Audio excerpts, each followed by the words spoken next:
नमस्कार मित्रांनो, वचन दिले तुम्हाला या मालिकेच्या आजच्या भागामध्ये आपण बघणार आहोत. इथे पोलीस स्टेशनमध्ये हर्षवर्धन जहागीरदार येतात. आता पोलीसही लगेच त्याच्या हाताखाली करू लागतात. साहेब या इथे बसा, इथे तुम्हाला खरंच खूप आराम वाटेल. तेव्हा हर्षवर्धन म्हणू लागतो, विक्रांत शिर्के यांच्या वतीने मी केस लढणार आहे. कोणी तक्रार केली? आता मात्र मालक आलेले बघताच पद्मा खूप घाबरलेली असते. तेव्हा लगेच आता पद्मा मात्र ओढणीने आपला चेहरा लपवू लागते. तर हर्षवर्धन जहागीरदाराकडे पूर्वा म्हणजे ऊर्जेची आई एकटक बघू लागते. त्याच वेळेस आता इन्स्पेक्टर गालगुंडे म्हणू लागतात, साहेब इथे बसा ना हो खुर्चीवरती. तुमचे पाय आमच्या पोलीस स्टेशनाला लागले, खरंच आमचं भाग्यच म्हणायचं. आता लगेच इन्स्पेक्टर गालगुंडे खुर्ची पुसतो आणि त्या खुर्चीवरती हर्षवर्धनला बसवतो. आता मात्र ऊर्जा या हर्षवर्धनकडे बघतच असते, कारण त्याची हिस्ट्री ते ऊर्जाला काही माहिती नसते, पण पूर्वाला म्हणजे तिच्या आईला चांगलीच माहिती असते. आता मात्र मालकांच्या विरोधात आपण उभी राहू शकत नाही हे लक्षात येताच मात्र पद्मा तिकडनं पळून जाते. त्याच वेळेस आता लगेच विक्रांतची जी मित्र असतात ना, त्यांना आता हर्षवर्धन विचारू लागतो, तुमच्याकडनं काही स्टेटमेंट घेतलं का? तुम्हाला मारहाण तर केली नाही ना? तेव्हा ते मित्र म्हणू लागतात, नाही सर, आम्हाला तसलं काही अजून केलं नाही आहे. तेव्हा लगेच आता गालगुंडे म्हणू लागतो, सर अहो त्यांना सोडायचंच होतं तर एक फोन करायचा की हो, मी लगेच त्यांना सोडलं असतं, तुम्ही कशाला इकडे येण्याची तसदी घेतली? आता ऊर्जाला मात्र या इन्स्पेक्टर साहेबांचा खूपच राग येतो. तेव्हा लगेच आता हर्षवर्धन म्हणू लागतो, कोणी केली तक्रार? कुठे तक्रार करणारा? FIR आहे का तुमच्याकडे?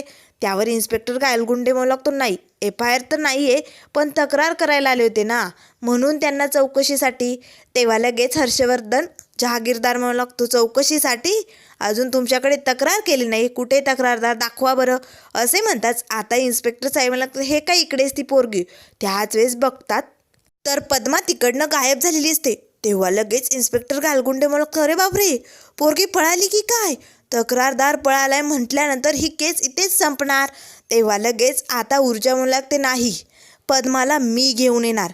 त्याच वेळेस आता हर्षवर्धन जहागीरदार लगेच पाठीमागे वळून बघतो. आता ऊर्जाच्या आईला पूर्वाला बघताच त्याला धक्का बसतो. तेव्हा तो पूर्वाजवळ येतो आणि म्हणू लागतो, पूर्वा तू? तेव्हा लगेच आता हर्षवर्धनला वाटतं की पूर्वाची मुलगीच कदाचित ती तक्रारदार असेल. त्यावर तो आता पूर्वाला विचारू लागतो, पूर्वा ती मुलगी तुझी होती? तुझ्या मुलीबरोबर हे सगळं झालंय? तेव्हा पूर्वा म्हणू लागते, नाही, ती माझी मुलगी नाही आहे. त्यावर लगेच आता ऊर्जा म्हणू लागते, मी तिची मुलगी आहे, ही माझी आई आहे, ॲडव्होकेट ऊर्जा यशवंत शिंदे. आता मात्र लगेच हर्षवर्धन जहागीरदार पूर्वाला म्हणू लागतो, तू यशवंत बरोबर एवढं सगळं होऊ नये तुझ्या मुलीला ॲडव्होकेट बनवलंय? ऊर्जा, यशवंत शिंदे?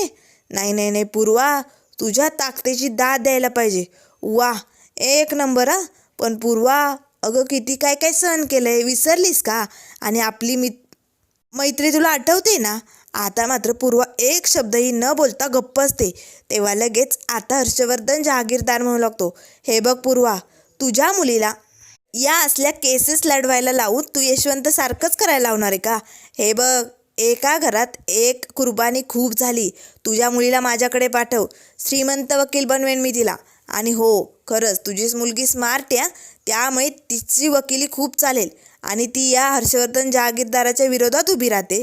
नाही नाही नाही, हे चुकीचं करते, त्यामुळे ही केस इथेच थांबवा आणि तुझ्या मुलीला उद्या माझ्या ऑफिसमध्ये पाठव. असे म्हणत आता हर्षवर्धन निघालेलं असतं. त्याच वेळेस ऊर्जा म्हणू लागते, नाही, मी ही केस लढणार, कारण माझी बाजू खरी. तेव्हा लगेच आता हर्षवर्धन म्हणू लागतो, अरे बापरे, एवढा कॉन्फिडन्स बरा नव्हे. तुझ्या वडिलांच्या बाबतीत जे झालं ना, ते तुझ्या बाबतीत व्हायला नको, म्हणून सांगतोय पूर्वा हे सगळं. तेव्हा ऊर्जा म्हणू लागते, हे बघा, मी असेल ज्युनियर, मला कोर्टातलं एवढं काही माहिती नसेल, पण वकीलपत्राची सनद हातात घेताना न्यायदेवताच्या तराजूत सत्याचा आणि न्यायाचाच निवाडा करेल अशी शपथ घेतली मी, त्यामुळे मी पद्माला न्याय मिळवून देणार. तेव्हा लगेच हर्षवर्धन जहागीरदार आता इथे ऊर्जाला खूप काही प्रश्न विचारू लागतो. ती पद्मा कोण होती? तिच्या बाबतीत जे काही घडलं ते तुला माहिती आहे? तू पाहिलं? तुझ्याकडे काही पुरावे आहेत का? कदाचित ती पोरं ती चोर म्हणून तिच्या मागे पळत असतील, तिने काही चोरी केली असेल त्यांच्या घरात, असं झालं असेल ना? आता मात्र हर्षवर्धनने ऊर्जाची बोलती बंद केलेली असते. आता पूर्वा मात्र खूप घाबरलेली असते.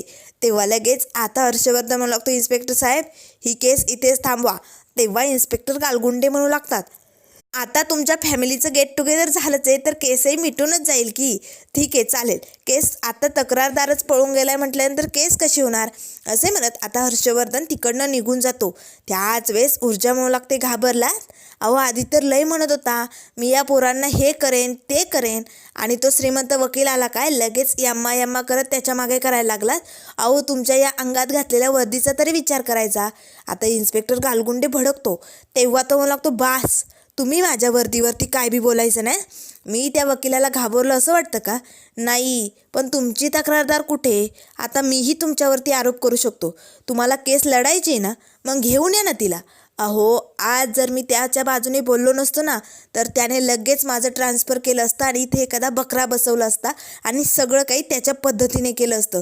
म्हणून मी त्याची बाजू घेतली. नाही, तुम्हाला ही केस लढायची ना, त्या पोरीला न्याय मिळवून द्यायचा आहे ना, मग जा तिला घेऊन या. तेव्हा ऊर्जा म्हणू लागते येणार, मी पद्माला घेऊन येणार असे म्हणत आता ऊर्जा निघालेली असते. त्याच वेळेस आता पोलीस स्टेशनच्या बाहेर येताच ऊर्जाची आई म्हणू लागते थांब ऊर्जा, तू ही केस नाही लढणार. तेव्हा लगेच ऊर्जा म्हणू लागते आई अगं काय बोलते, खरं तर तू मला सपोर्ट देणार होती ना, मग असं का म्हणते तू? तेव्हा पूर्वा म्हणू लागते हर्षवर्धन जहागीरदार, तो तुला ही केस जिंकू देणार नाही, तो एक श्रीमंत वकील आहे. तेव्हा लगेच ऊर्जा म्हणू लागते वा आई, तू आता त्या वकिलाची बाजू घ्यायला लागली का, तर तो श्रीमंत आहे म्हणून. तेव्हा लगेच पूर्वा म्हणू लागते हे बघ मला या विषयावरती इथे काहीच बोलायचं नाही, चल आपण घरी जाऊया असे म्हणत आता ऊर्जेची आई घरी निघालेली असते. तेव्हा ऊर्जा म्हणू लागते नाही, मी घरी येणार नाही, मी पद्माकडे निघाले. तर इकडे पद्मा तोपर्यंत बॅग भरून निघालेली असते. आता ऊर्जा तिला थांबवण्याचा प्रयत्न करते. तू का पळाली, तू तक्रार करायला तयार झाली होती ना. तेव्हा लगेच आता पद्मा म्हणू लागते कशी करणार मी तक्रार, अगं ते माझे मालक होते. आता मात्र हर्षवर्धन जहागीरदार हाच पद्माचा मालक आहे हे ऊर्जाच्या लक्षात आलेलं असतं. आणि ताई अगं कोविडच्या काळात माझे आईबाबा गेले, त्यांनी मला खूप मदत केली गं, आणि आता मी त्यांच्या विरोधात उभं राहू. तेव्हा ऊर्जा म्हणू लागते तुला त्यांच्या विरोधात नाही राहायचं उभं, विक्रांत शिर्केच्या विरोधात उभी राहायचं आहे. तेव्हा पद्मा म्हणू लागते ताई अगं विक्रांत शिर्के हा MLAचाच मुलगा नाही आहे, तर तो हर्षवर्धन जहागीरदार यांचा होणारा जावई आहे, आणि त्या दोघांच्या वडिलांची खूप मैत्री आहे गं. तेव्हा मी त्यांच्या विरोधात नाही जाऊ शकत असे म्हणत आता पद्माने साफ नकार दिलेला असतो. तेव्हा ऊर्जा म्हणू लागते काळजी करू नको, अगं त्यांची मैत्री तुटू दे, पण तुला न्याय मिळायला पाहिजे की नाही. कायदा आपल्या बाजूने, हे बघ नक्कीच कोणीतरी आहे जो आपली मदत करेल. तर त्यानंतर इकडे आता शौर्याची गाडी येते. तेवढ्यात आता पद्मा घरी निघालेली असताना ती गाडी येऊन आता पद्माला धडक पाहणार. तेच पद्मा ओरडते थांबव तुझी गाडी, मला उडवतो. नाही हा दगड तुझ्या गाडीवरती घातला ना तर नावाची ॲडव्होकेट ऊर्जा नाही असे म्हणतात. शौर्य गाडीतनं खाली उतरतो. तेव्हा लगेच आता ऊर्जा म्हणू लागते शौर्य तू, अरे बापरे तुझ्याकडे एवढी महागडी गाडी, म्हणजे तू श्रीमंत बापाचा पोरगा आहे का. त्यावर लगेच आता शौर्याला आठवतं मंग्या त्याला भेटला होता चाळीत, तेव्हा तो म्हणाला होता आमची ऊर्जा श्रीमंत बापाच्या पोरांकडे डोकंसुद्धा बघत नाही, तिला तो अजिबात आवडणार नाही असे म्हणतात. आता शौर्य मात्र ऊर्जाशी खोटं बोलेल का, तिच्याशी मैत्री करेल का आणि तिला मदत करेल का, हे आपल्याला लवकरच बघायला मिळेल. त्यामुळे मित्रांनो अशाच मालिकेंच्या अपडेट पाहण्यासाठी चॅनलला लाईक करा, सबस्क्राईब करा. व्हिडिओ पाहिल्याबद्दल धन्यवाद.